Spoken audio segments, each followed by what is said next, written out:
Alors, comment qu'on fait qu'avec les émotions? On se la boucle, on se la ferme, on met un tapis par-dessus? Hein? Non.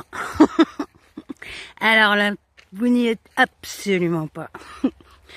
Bien au contraire. Alors attention, je vous rappelle la distinction que je mets entre les émotions et les sentiments. Une émotion est un stimuli qui nous vient de l'extérieur. Un sentiment est un stimuli qui nous vient de l'intérieur. Et donc ce qu'il y a à faire avec les sentiments, c'est un petit peu plus balèze que avec les émotions. Mais voilà comment on fait avec les émotions. Eh ben on ne fait rien du tout. Eh ben ouais, que dalle. On est juste là à les ressentir. Un minimum de 90 secondes. Après, ça va dépendre du sentiment que vous voulez développer dessus. Hein. Et quand je dis voulez, c'est pas forcément conscient. Hein. C'est juste des pensées qui arrivent sans cesse. À chaque fois que la sensation s'estompe, hop là, boum.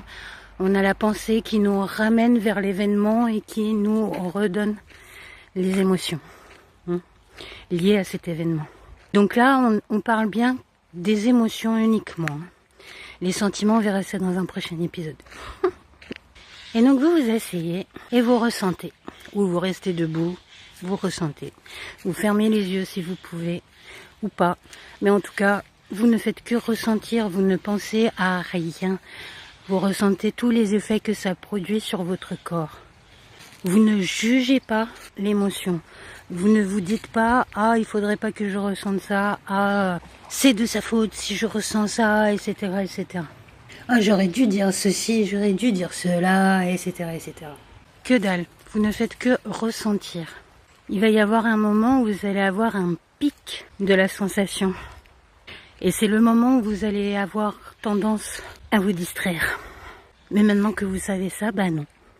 Vous n'allez pas vous distraire. Vous allez rester avec cette émotion-là, aussi inconfortable soit-elle.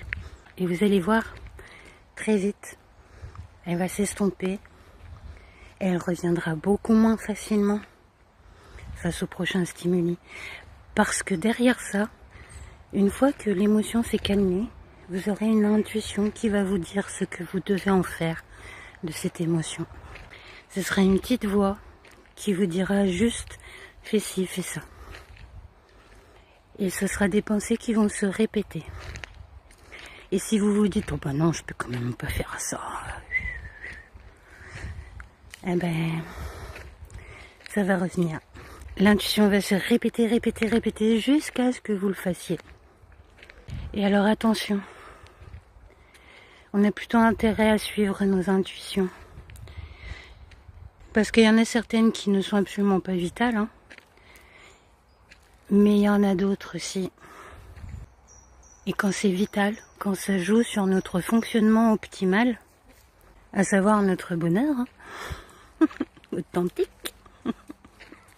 Si on n'écoute pas l'intuition qui se répète constamment, notre inconscient va nous envoyer des cauchemars, des engueulades avec des gens qu'on ne connaît ni d'Ève ni d'Adam, des engueulades avec des gens qu'on connaît et qui nous sont très chers. Et pour finir, si c'est vraiment vital, notre inconscient peut même nous faire traverser une maladie qui va en fait nous obliger à faire ce que l'intuition nous disait de faire.